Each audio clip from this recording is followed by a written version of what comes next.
Welcome to Recalculating Small Business. Like its award-winning book, Recalculating is dedicated to small business in America. Your hosts are Don Mazzella and Dan Perkins. Don Mazzella is the editor-in-chief of the Small Business Digest. Dan Perkins is a registered investment advisor with 43 years' experience in managing money. Dan Perkins here, your co-host, along with Don Mazzella of Recalculating for Small Business. Our radio program is dedicated to you, helping the small business owners increase their profits. We draw our name from Recalculating, voted the best small business book of 2017 by the Independent Press. In this book, it features ways to grow your small business. Now, here's Don Mazzella. Dan, you'll really appreciate our next guest. He is Donald L. Sheppard, who is here to tell listeners how to succeed without a college degree. Don, welcome to the program. Thank you so much, Dan. I'm really happy to be here, and thank you for this opportunity. Well, tell us a little bit about your background and why you wrote this fascinating book. Well, first the book and then a quick background, but the book is The Dividends of Decency, The Dividends of Decency, and it can be pre-ordered at Amazon or any of the local bookstores, and it's coming out April 16th, I think, in the U.S. and May 1st in Canada. The Dividends of Decency by Donald Lee Sheppard. Thank the book.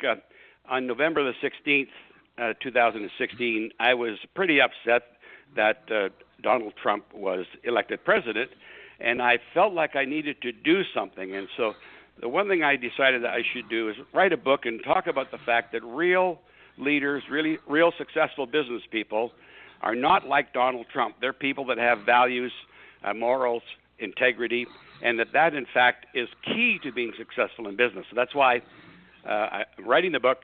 My background, in a brief summary, is that I was born and raised in a mining town in northern Ontario in Canada, a tough nickel mining city. And when I was 17 years old, I finished grade 13, didn't want to go to university. I wanted to get out there and make something of myself, and did so. And through, I won't bore you with the whole story, but through a series of efforts and hard work, I rose through the ranks, and eventually in 1985, I started my own business that grew and became quite successful, and I sold it to Omnicom in 2000. So is that a brief enough summary? I'm Canadian, and I moved to the U.S. in 1980. I was transferred by the consulting company that I worked for. That's a pretty good start. Well, you're in the wrong. I think you're in the wrong pew or the wrong church in terms of anti-Trump, but we'll let that go. But that's okay. Yes. But having said that, you write a book. But why did you pick this particular topic? And because obviously there's a lot of them, Canadian in America, etc. Why did you pick that topic? Because, in fact, I wanted to get out the message that that's what's necessary. Values-based leadership is what drives successful businesses. And as I said, that's not what I see in Trump, and I'm not here to discuss politics. And so I picked that topic to say, oh, my goodness, most businesses in America are so successful, and they're successful because their leaders have integrity, values, morals. And that's why I picked that topic. I was worried that the view of business leaders might be tainted. So that's why I went that route. Well, I'm going to go in a different direction with one question and turn it over to Dan, because I'm sure he's chomping at the bit. But my question is, given all of this talk about how the leaders in business have been using their power to abuse women, how could you say what you just did? Yeah. If in fact you look at those people, starting with Weinberg and on through, they're not successful in business. And it's not saying, Dan, that there aren't ruthless, immoral people running businesses. I'm saying that to be successful in business, you need to have them. So it's in fact, you make an excellent point. The people who have, in fact, discriminated against women, sexually harassed them, you go and look at their profiles. They're not successful, and that is the message I'd like to pass along too. So you didn't go off track. That was an excellent question. Well, I'm Dan. I have to say, do one follow-up question. Harvey Weinstein was successful for 30 years preying on women. And if you look at all, like the man that was just ousted from Ford. I mean, you go all the way up to be president of Ford Motor Company before you're caught. I think you're pretty successful. But having said that, I'm going to turn it over to Dan. That was a quick out before I could reply, so I'll leave it. Let's go on to Dan. No. I want you to reply to what Don's comment. Go ahead. So do you think, if you look down at his history, all the years that Weinstein was in business, the efforts he went to quiet down people who accused him of charges, he had literally a whole system of intimidation. And so was he successful, you think, just because he made money? That's not success in life. That's not wealth. And eventually he was caught. So, and I don't know anything about the Ford CEO situation. I just don't. So I'm not going to comment on that. But success isn't making money. That's just a byproduct of being a good person and running a good business. And instead, look at all the billionaires who have been so incredibly successful, whether it's Warren Buffett or Bill Gates or Mark Cuban or Michael Bloomberg. These are hugely successful people, not because of making money, but because of what they've done for the country and what they're giving back. Again, too long an answer. I'm sorry. I didn't mean to do all that. But thank you for giving me a chance to reply, Dan. Well, yes, Dan, it's all yours from now on. Thank you. I'm interested in the subject matter because I believe that there are many executives in our country today who make decisions based on the prevailing wind. Let me give you an example. First National Bank of Omaha, who has had the sponsorship of the National Rifle Association's credit card program for decades, tells the National Rifle Association they're no longer going to be the provider. Right. Avis and Hertz and United and Delta, these companies who have fed at the trough of the relationship with the National Rifle Association for decades, all of a sudden have become supposedly found a moral compass as it relates to the shootings in the high school. Yes. And they decided they're going to no longer put their companies in jeopardy by continuing to support the National Rifle Association and its members. And I think that type of decision, I spent a lot of years working in the corporate world, and I think that what we have, I write commentary, and I write current events commentary for 8 different blogs, but I just have a piece that's being published right now, is that I wonder if these corporations who have decided they're no longer going to do business with the National Rifle Association, are they making it from a moral high ground, or have they been inundated with attacks in their social media contact to under threats that people will no longer do business with them? And I'm concerned that there is a situation where having spent a lot of time working in the affinity space, some of the biggest affinity groups in the country, negotiating contracts for them, I know that these decisions about whether you're going to continue with sponsorship or not continue with sponsorship is not something that's made in a couple of days, but there's a tremendous amount of research, and if you're going to get rid of somebody, you need to have a replacement in order to maintain your relationship. And none of that seemed to be in play. All of a sudden they announced they weren't going to do it, The ball started rolling down the hill, and other organizations and management teams decided, well, I guess we better get on board of getting away from the NRA. So I don't think there were good business decisions that were being made, and they seem to be political or influenced by a certain number of people. I mean, today we had very, very insightful news that has to have an impact on that shooting. We found out today that there were 4 armed police officers on the grounds of the high school, and not one of the 4 went into the building to approach the shooter. Not one of the 4. We have decisions that are being made without all the evidence. And when you make short-term decisions, at least based on what you believe has happened, then you're not being a responsible corporate executive and making good decisions, I don't think. Well, you've covered a lot of ground. You started by saying, do we think it was a moral decision, or was it a response to the overwhelming social media efforts? And, of course, you answered your own question, because it certainly wasn't a moral question, because they already established morals when they did business with them in the first place. And so certainly It was, I would argue, a business decision that they felt they would lose more business than they would gain. I'm not in the boardroom. But so I think the answer to your first question is it's definitely not a moral issue. It is a business decision. I might argue with you, but again, I'm not in the boardroom, and I haven't seen the thing that whether it was a good business decision and that they might have looked at how much business they could lose versus how much they would gain by staying with the NRA. So your points are absolutely valid, Don.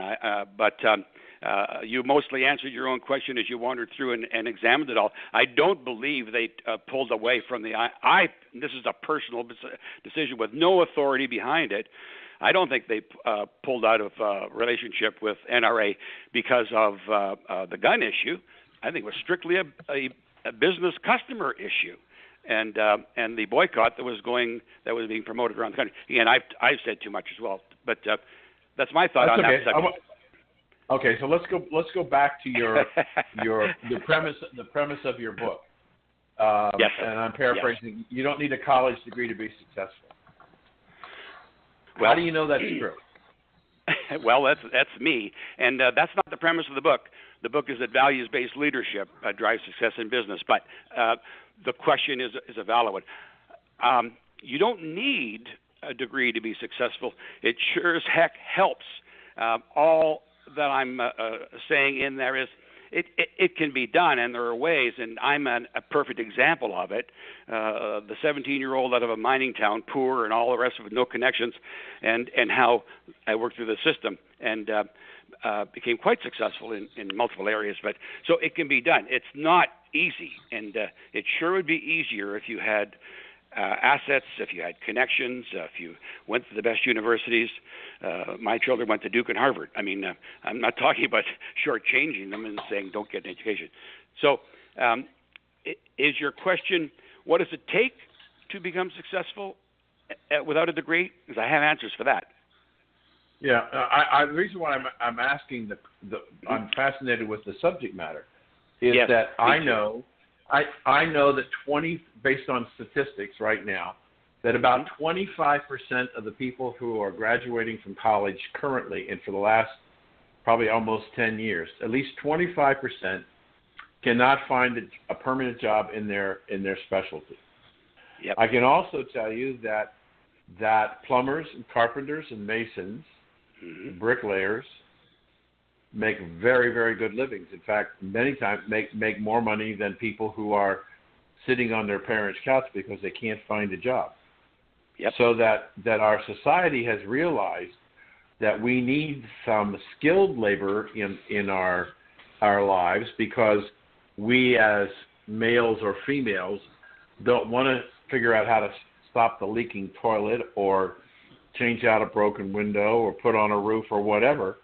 But the skilled labor demand and the revenue, the income that can be earned, the wealth that can be accumulated, may in fact be a better opportunity than paying $200,000 for college and graduate with a $200,000 worth of debt and not be able to have enough income to service the debt.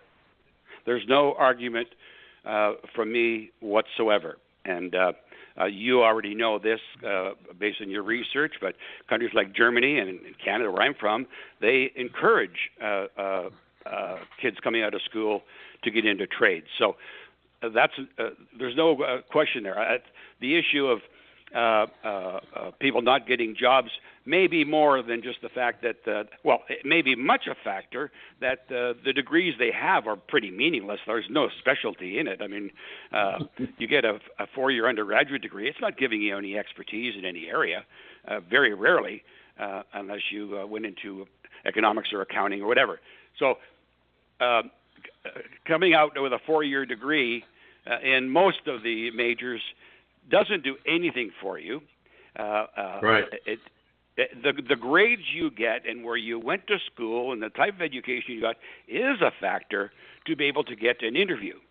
But once you're into that job, it's performance from that point forward. And my argument is that people without a degree, if they can get into a line, and I'll talk about it if you'd like, once they get it, then it's all performance, and all that silliness of degrees and all the rest goes away. It's performance. Yeah.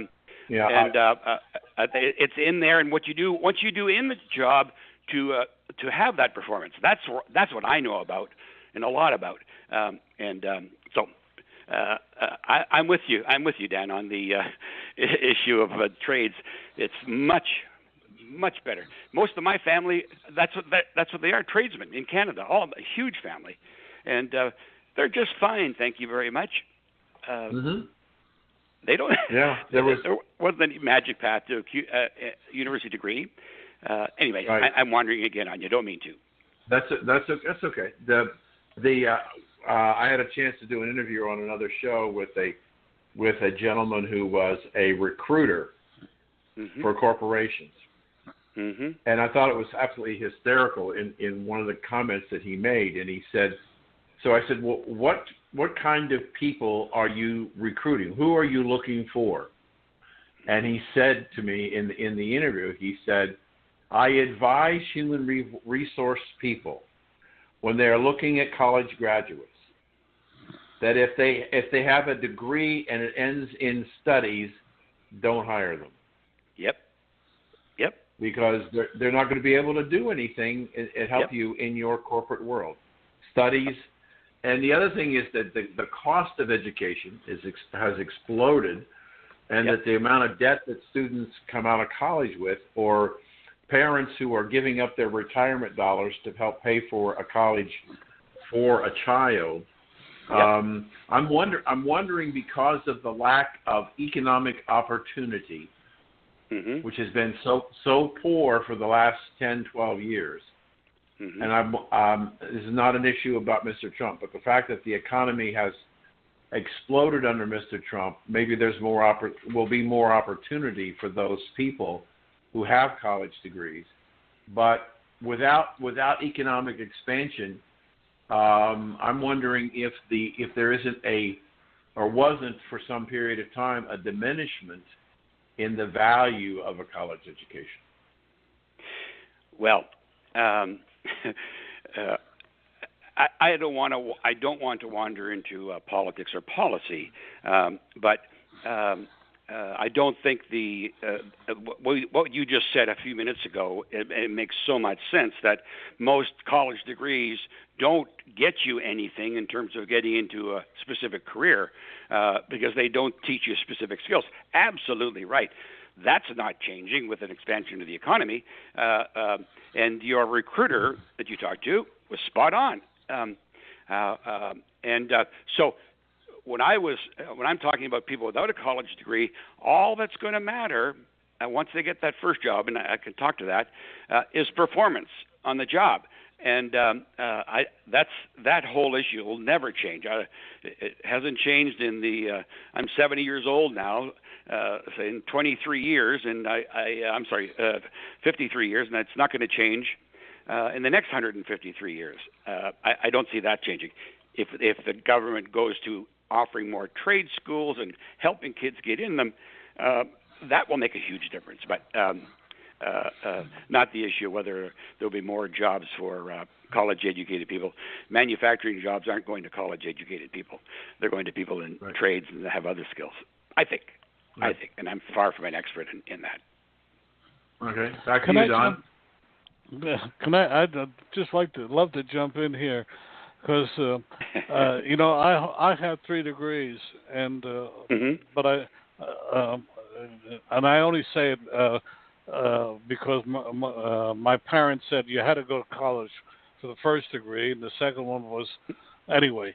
But the main point I'd like to make is that what you said, it's not the degree, it's what you do with it and how you do it after you leave leave college. What are the 3 things that you would like to impart to people that they should be doing? Yes. You want 3? I'll give you 3, and I'll give you more. Well, that's my area of expertise. As many as you like. Okay, let's start. Here's the thing. Let's talk about somebody without a degree and wanting to get into the workforce. And how can they? What should they be doing? And especially if they come from poverty and didn't have opportunity, what is the issue? Here's my first bit of advice, and I want to get on to the others too. Is be very careful when you're getting into a first job, not to be concerned about pay, but be concerned about a first job that gives you some training and some experience, because that's what you'll be trading as you trade up in your life cycle. And so if you just take a job, any job, just so you can get some pay, you're going to lose, because if you ever want to get into a job that has a career path, you'll be at the bottom of the list and never get taken. So I'll just shorten that so I can get down to the other points. First thing is be really, really, really patient and persevere and stubborn to look for anything that gives you a job that gives you some skills and training that can be used to move on and move into other jobs. That's my first bit of advice. So now you're in the job because you were smart and you started somewhere. I started at $37 a week, but that's not the point. Next thing is I learned this really early on because I had a mentor when I was quite young. It's work harder than everybody else. Work harder. It's not your brains that will get you ahead. It's the fact that you work harder, are more passionate, more committed in the job. And that's a big distinction, something I've always followed my whole life. Work harder than everyone around you, always. The next is one that I believe so strongly in, and that is be more important to your employer than they are to you. And the way that works in my little world is, look, at whatever you do, be better at it than everybody else, as best you can within your ability. Be better than them, and so that as you grow in the company, you're more valuable to them. You become indispensable than they are to you, and it gives you so much more benefit relative to promotions and pay and so on. Be more important to your employer than they are to you. And then another one, and Don, I hope I'll throw this in. Never allow someone else to shape your life for you. Don't let anybody else tell you what your limitations are, what you can and can't do, what you're able to do. You need to be courageous and disciplined and work towards goals that you have that you can get to. Malcolm Gladwell in his book Blink talks about innate bias, and I told the story many times that I'm sure glad I didn't read that back when I was 17, or I would have just gone to the work in the mines because I ignored the issues that were roadblocks for me and pushed through them. So those are 4 guidelines for the young person starting out and wanting to make themselves into something with or without a degree. Well, I don't think either Dan or I would argue with any of those. Huh, Dan? No, how could you? Yeah, absolutely not. No. Yeah. I was just going to say to our guest, following up what you just said, when I was a broker for Merrill Lynch in Columbus, Ohio. Mm-hmm. I was the leading producer in my class in the whole country. Yep. And I had an opportunity to go into New York and to teach some classes in the training school for new brokers. I had there was a quote office manager position who was responsible for looking after the trainees. And I went in to see him, and he was there when I went into the training program a number of years before that. And he said, the world is full of a lot of average people, but the people who excel get the headlines. The people who work the longer hours, make the more calls, go out and see people, do all the things that everybody else should be doing but won't, those are the ones who succeed. That's it. Work ethic. It's a work ethic. That's it. Absolutely. We all know it. The reason you can't argue with me is you both have exhibited it, and I've lived it. So those are guidelines. It's hard to do, but those are my guidelines for somebody starting in the workforce and wanting to get ahead. Just get that first job and make sure it's a job that gives you some level of skill or training. Otherwise, you'll never get out of a rut. To share a little bit of my background, I needed a job to go to college, continue in college, and I was lucky enough to get one as a copy boy, the lowest rung at NBC News. And in 3 weeks, I knew what I was going to do the rest of my life. But with the 2.5 years or 3 years I spent there, and what I learned from that experience, as the lowest of the low, really went well. And you mentioned about the fact that do more than others.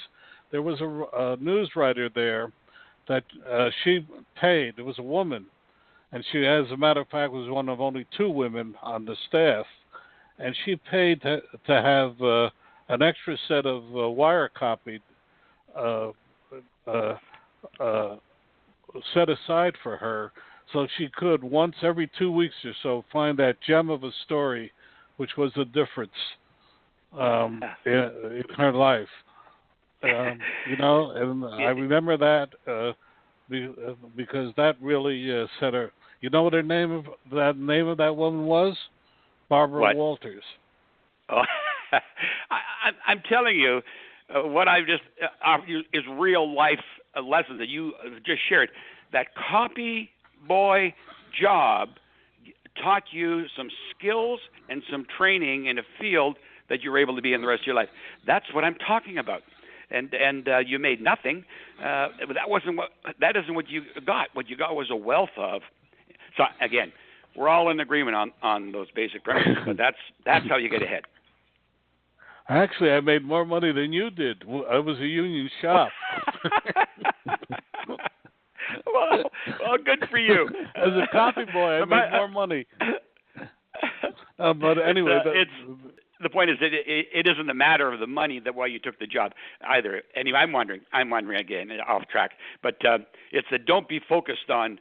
I could have gone and worked in the mines out of school and made what was considered a lot of money, union wages, but they never would have gone up the rest of your life. I chose a different route. So we're this is so fun. I really enjoy this interaction. What else can I share with you? Unfortunately, we could go on and on, but you have to come back. I would really enjoy it, and we can talk on anything, but where I feel expert is around the issues of value-based leadership, and everything else is opinion. And not. Anyways, this has been really fun, and the two of you are exceptional examples of how you get ahead in life. So thank you for this opportunity. It's been really fun. Well, the name of your book and how people can get it? The book is The Dividends of Decency, The Dividends of Decency, and it can be pre-ordered at Amazon or any of the local bookstores. And it's coming out April 16th, I think, in the U.S. and May 1st in Canada. The Dividends of Decency by Donald Lee Sheppard. Do you have a website? The website is DonSheppard.com, and SHEPPARD. And yes, a lot of information and data there as well. So thank you. Thank you. Donald Sheppard, he's been with us. He's an entrepreneur. He's an author. He's a Canadian who's now an American. And we're really glad he came on board today. As I am. Thank you again. Let's do it again sometime if you can fit me in. You got it. Dan, do you want the final word? Yeah, just thank you for your insight, and we want to remind our audience that this show will be up on the website tonight, and you can go to our website, recalculating.biz, and look at not only this show, but all the shows that we've done now. Over 100 are on our website, and listen to some other fascinating, interesting people that we got a chance to talk to on our show on a weekly basis. Want to know more about health savings accounts for your company or yourself? Go to 2hsa.com and get a free employer's primer. Health savings accounts are a cost-effective way of offering health care benefits to your employees and yourself. HSAs build retirement funds for your employees, improve morale, and reduce your health care benefit cost. For a free employer guide to HSAs, go to 2hsa.com. That's 2hsa.com. Dan Perkins here from recalculating.biz with your featured book. I want to tell you about a recent interview I had with Bob Bethel, a turnaround specialist with lots of success in small business. Bob's new book is Strengthen Your Business, Fail-Proof Strategies for Small Business. He tells us of his life successes and failures that have made him and his clients so successful. Over the years, Bob has brought 77 companies back from the brink and changed them into thriving, profitable businesses. His energy is amazing, and at 74, he proves that you can still have a great deal to give others if you just try. His suggestions are easy to understand and very helpful. One insight struck me was that most companies do not have a plan. The old Chinese proverb says, if you don't know where you're going, then any road will take you there, is true today. Bob Bethel's book, Strengthen Your Business, can be found at Amazon.com or can be ordered at your local bookstore. This has been Dan Perkins with your Recalculating.biz featured book. Marcus Lemonis, J.D. Powers, and John Scully, and 100 other presidents and experts contributed to Recalculating the book. Why did all these people agree to contribute to the book? I'm Don Mazzella, and I'm the editorial director of Small Business Digest.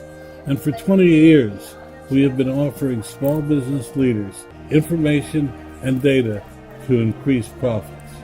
Recalculating the book was named the best small business book by the Independent Press Association. Whether you need help with marketing, staffing, finance, operations, technology, or many other subjects, they're all here in Recalculating the book. They're now available at Amazon at a reduced cost. We've also created the radio program Recalculating on recalculating.biz. Dan, healthcare is a complicated venture for many people, especially small business leaders. With us today is Ginalisa Monterroso. She's founder and CEO of the Medicare and Medicaid Advisory Group, and she helps Americans better understand how to navigate this complex world. And I have to tell you, even with an MBA, I still don't understand it. So, Ginalisa, I love that name. Welcome to the program. Oh, thank you for having me. Okay. Lisa, first tell us a little bit about your background and then about your group. Sure. So I've worked in the healthcare industry for close to 30 years. I worked for the hospitals and nursing homes. And basically my job was to kind of analyze patients coming in financially based on a diagnosis. And then from there, we would kind of calculate to see if this is the best person to come in, if the insurance was going to pay at a higher rate or a lower rate. So it was an entitlement analyst position. And what I saw was a lot of people were struggling to pay for their medical bills. Nursing homes are running in New York City around $18,000. Home care is running about maybe $15,000 a month if someone requires 24-hour home care. And during the course of the year, I ended up, I was pregnant, and I gave birth to my daughter, Tara. She's 22 now, and she was born with Down syndrome. And I had to navigate the system, and I had no help. And I kind of connected with all the caregivers and patients that would come to the nursing home and hospitals, and I was like, I get it.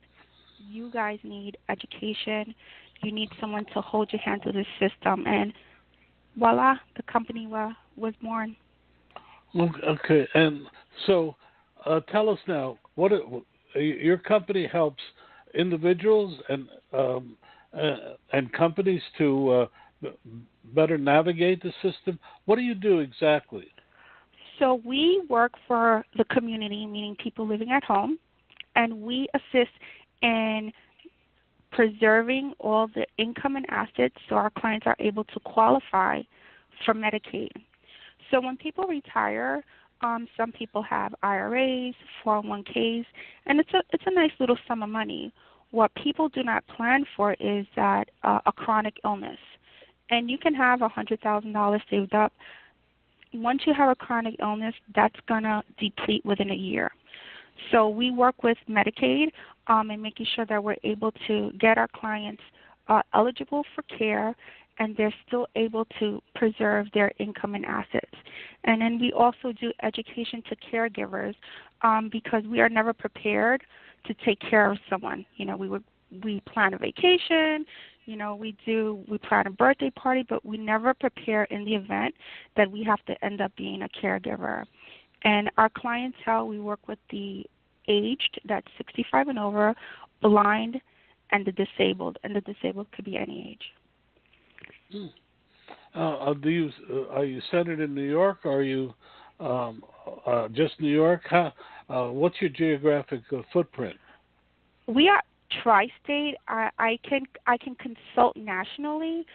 We just made 4 years as a business here in New York, so I'm still working on kind of conquering all of New York State and the tri-state area, but knowledge base, I am national. Well, I've got a lot of questions, but Dan, why don't you take over for a little bit and talk about it from your standpoint of Florida, et cetera. Sure. I would love to. Welcome, Ginalisa. What a wonderful, wonderful romantic name. Thank you. Are you named after somebody?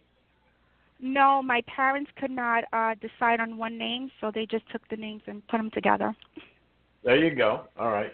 An original. Yeah. I wanted to, I just wanted to first of all, clarify a point. Did I understand you to say that you primarily work on Medicaid as opposed to Medicare? No, we do both. We are Medicaid and Medicare consultants. Our business, majority of our business are people who have long-term illness, and we are preserving their assets for Medicaid. But there is a Medicare side of our company as well.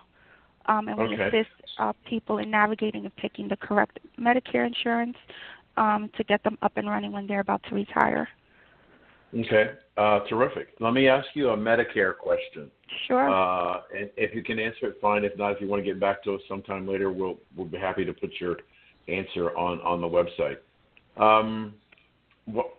If a husband and wife go past 70 years of age, and the husband decides that he wants to take his Social Security, his Medicare premium is deducted from their Social Security, and it's usually a percentage of their Social Security income. What I don't understand, and I have a money management practice. I've been managing money for almost 45 years, and my clients are now getting older, and I was just with one over the weekend that's getting ready to enroll in Medicare. Okay. And what is confusing is if both the husband and wife worked, the conventional wisdom that I was told is that the wife can be entitled to 1/2 of the husband's share of what he gets from Social Security. Okay? You with me? Okay. Yeah, I'm with you. Now, but it appears, and maybe I'm hearing it wrong, that with the wife who's getting 1/2 of the Social Security benefit is charged 100% of the cost of Medicare of the husband against her income. Is that right? So the only person that retired was the husband. No, they're both retired. They're both retired. Okay. So the wife, she will get her Social Security. She gets half of the husband's. Right. The calculation would come out to half of the husband's, yes. But there's a Part B deduction. The total, the Medicare A and B for the wife is 100% of what the husband pays. Yet she's only getting half the money the husband pays. Correct. Why is that? I will tell you. So reason being, Part A, Medicare Part A is for hospital coverage. Right. When we work, we get taxes out. That's what we're buying into. Yep. We're buying into insurance. We will get covered in a hospital. Part B is also a buy-in, but you buy in at the time of retirement, and it's a flat rate. You can't negotiate it. Everyone has to pay the same premium if they want Part B coverage. And Part B, you want Part B coverage. That's going to cover doctors, your medical equipment. It's going to cover therapy. So you're buying into that. Yeah, and that's true. Whether you're in New Jersey or in Florida, you have to have a Part B, and that doesn't cover everything. So you have to have a supplement on top of that. Correct, because Medicare only covers 20%, 80%. Right, and you need the supplement. So now, if the wife chooses to and has paid Social Security in all of her life, but she chooses the husband's benefit, half of the husband benefits, what happens to what she's paid in? So this is I'm going to get a little clarification, because basically how it works is if they both retire at the same time, it kind of works out even as far as how much they put into the system. So we have to put in at least 36 credits of working credits in order to be eligible for Social Security. The benefit amount it's pretty hard to always kind of figure it out because they have this crazy math equation, but she will also get the amount that she also put in, but they also take into consideration the husband's income as well. I wish I had, and I'll do a little more research, how they actually do the calculation, but she wouldn't be losing out. Here's the reason why, Ginalisa, why I'm asking the question, is that where I live, down in Southwest Florida, there's the people are coming in, 3,000 families a month are coming in, and a lot of elderly are people over 65, I should say. I shouldn't say elderly, since I'm 72 and I don't consider myself elderly, but other people might. They're coming in and they are very confused, and sometimes what they do is they go back to their boss or the human resources department at the company where they were working for, big or small. And by and large, they're of no help. And so the reason why I'm asking your question, I have one more question. If there are listeners out there on our program, and we know there are, corporations who the retirees in those corporations are bugging the human resources department, is your organization something that we could say to presidents of corporations? If you've got a large retirement group of people, maybe you need to go to Ginalisa's company and see if there's a way that you can work together to work out solutions for your retired employees. Is that something you would Yes, absolutely. Because what people don't understand about Medicare is that so we've been watching the news lately, and we've been hearing how maybe the healthcare system is moving towards being private. And everybody's in an uproar. Everybody's like, no, we don't want private, can't be private, and a lot going on in the news about healthcare. What people don't understand is that we actually have been in a private Medicare healthcare system. And we also talk about the word universal. And with Medicare, we also have kind of sort of been on a universal health plan as well. And I'll explain. When you apply for Medicare, there's two types of Medicare. There's something called traditional Medicare, and that's that red, white, and blue card. And it'll have the letters A and B. I call that plan the Freedom Plan. That means you can take that Medicare card and you can go to any doctor who accepts Medicare, and you will get charged. They will bill the 80%, and you will get charged the 20%. Now, there's something called that's Medicare A, right? And then we buy into Medicare Part B. They'll take roughly $100 and something out of our Social Security check if we opt into buying Part B, but you want to buy into Part B. Then there's something called Then there's something called Medicare Part C. Medicare Part C, so the government went and contracted with all these private companies, United Healthcare, all these companies, and they're saying, we're going to give you a chunk of money, and we want to know if you want to be Medicare. And they said, absolutely. So now we have HMOs that are Medicare as well. And those Medicare companies you have to be super careful about, because number one, when you turn 65, you don't want anyone to be the gatekeeper of your health care. You want to be able to pick and choose any doctor or any hospital. That's what the traditional Medicare does. That's the public one. That's standalone federal. That's HMO, the red, white, and blue A. That's the red, white, and blue card, and it has the letter A and B. Right. The HMOs, obviously, they've been given a chunk of money. They want to make a profit on that money. So any service, any medical service is always going to be questioned. You have to go in-network to their doctors. And it's a struggle to get anything paid from these HMOs. And a lot of our seniors are suffering because they're sick. They have they don't have time to be on the phone to kind of nag all of these HMO companies. So what we advocate for, we tell everyone, just take the traditional Medicare. There's no referrals. You go wherever you want. It's national. It's good. Don't enroll into an HMO. The bad part about that. Go ahead. I'm sorry. I didn't mean to interrupt. The bad part about it is that these HMOs, these private companies, they're so good at their marketing, right?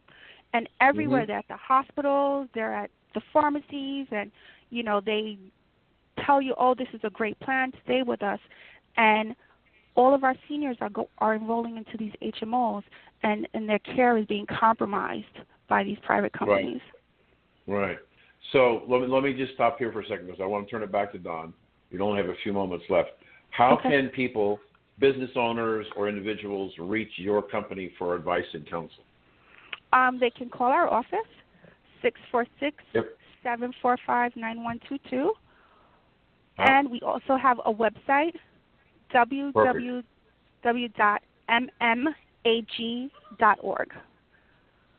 mmag.org? Correct. Super. Don, back to you. Okay. I have a lot of questions, but I want to start. I am totally confused by my Medicare. And I'm certainly totally confused by the drugs. Sometime in October, my druggist tells me, well, you've used up all of your monies, and then you have to pay a full price. well, my doctor says I'm only entitled to one MRI a year, etc. It's a world I simply don't understand. We're so glad to have you, Ginalisa, on board. But I'm going to ask you a question. It takes a big step to step off into the private, to create your own company, in this case an organization. What made you decide to do it? My daughter, again, I was young. I was 26 when I gave birth to Tara. I had no idea what Down syndrome was.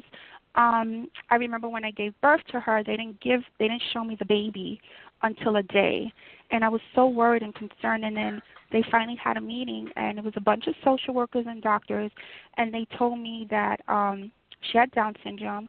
My life with her would not be a healthy, comfortable life.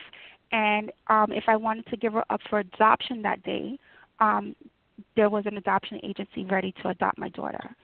And it just stunned me. It just really stunned me. And I'm like, where's the congratulations? I have this beautiful little girl. Please let me know what Down syndrome is about, so I can advocate for her now and later. And I remember they just gave me this photocopy sheet of the National Down Syndrome Society, and I was left out in the world with Tara, and I had to navigate. I had to do my research. I had to make sure that she got the best care. I had to make sure that everything was perfect. And I finally, figured out this is what people need. People need to navigate the system appropriately with a professional, because it could financially bankrupt you if you don't know how to utilize your insurance. That's so true. But yeah. it's amazing that you, from your personal things, you ended up creating this organization. How many people do you have in it, and what are your plans for the future? Right now we have 8. We really rely on our technology. We are a consulting firm. So we have our own software where we're able to process the Medicaid applications, so that our consultants here are able to be on the phone and consult our clients in making sure they're able to navigate the system appropriately. For the future, I want everyone to understand what's going on in healthcare today, and I want everyone to really think about themselves and their family members. There's so many things being thrown out right now, and, we can give up this so that we're able to get some financial benefit. But it's not going to, why would you want that if you tomorrow get diagnosed with Parkinson's? Tomorrow you get diagnosed with MS. Those tax benefits, they're not going to help you. You want to invest in health care, and that's something for the last 30 years I talk about. That's a good investment. It's actually better than a stock, because it's going to keep you alive. The stock is not going to keep you alive. Well, we're so glad you're on the program. One more question. How do you make your money? Our clients pay us privately. All of our clients are not eligible for Medicaid. So we are able to, with our legal department, make sure that our clients are eligible for Medicaid and preserve their retirement and income. And do you charge an hourly rate or a flat fee, or how do you charge? Yeah, we charge a flat fee. We charge a flat fee, and all of our clients stay with us indefinitely, because we have a social work team, we have legal counsel as well, and we already know the care plan that we put in, so our clients stay with us indefinite, and we do not charge an extra fee for that. That's truly amazing, Ginalisa. Again, your website, because we're running out of time. Your website again? www.mmag.org.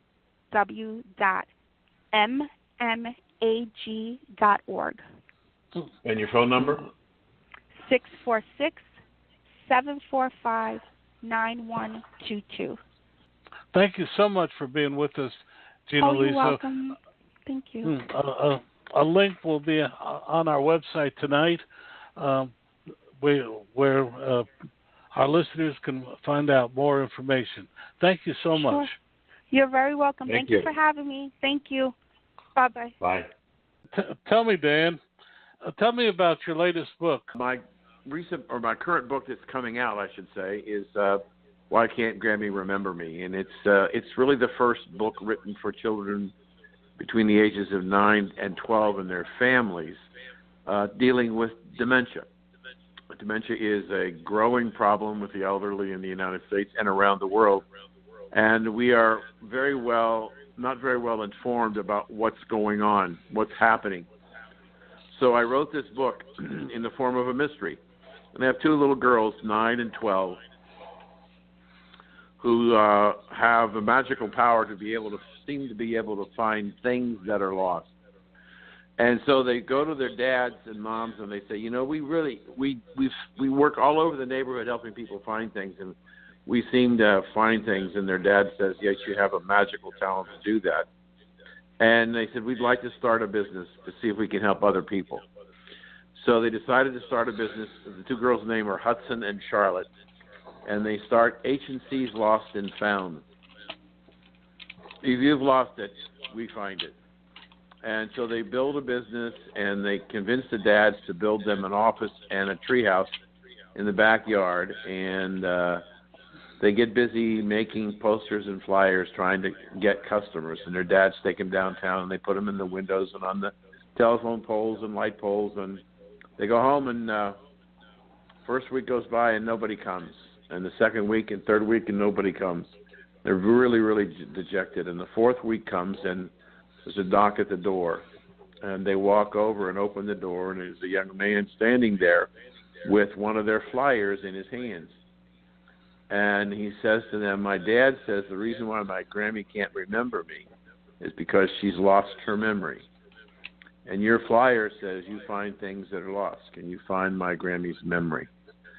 Well, they don't know anything about memory, so they take his name and they go see their dads to see what can happen.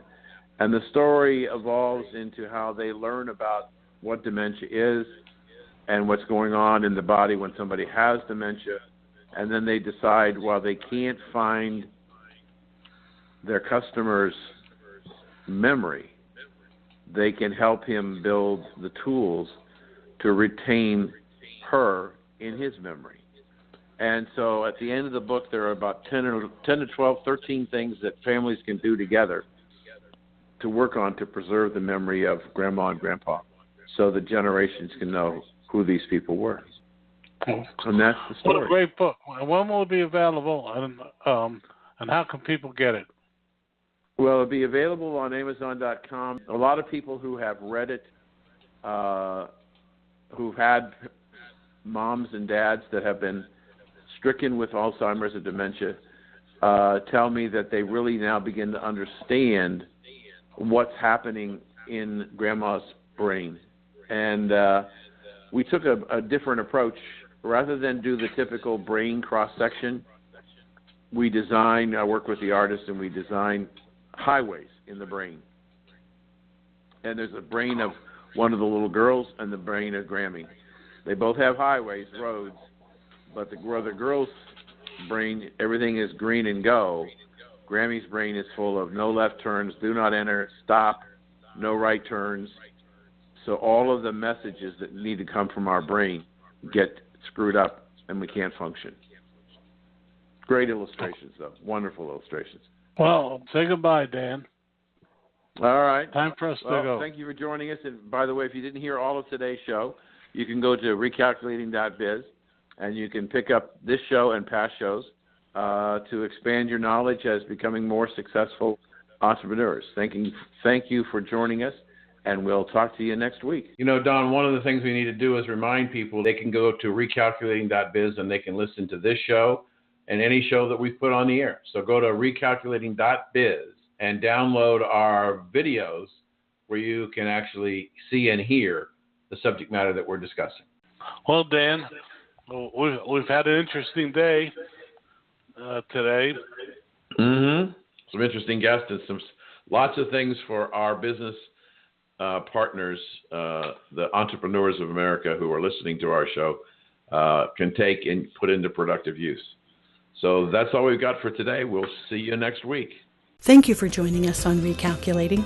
We hope the information you received on today's episode was helpful to you in starting and growing your business. Please go to our website, recalculating.biz, to contact us, to listen to past shows, and see special offers. Until next time, remember, if you grow, we grow. Join us next week for more helpful ideas to make your business a great success. Recalculating, a program designed to help you be successful.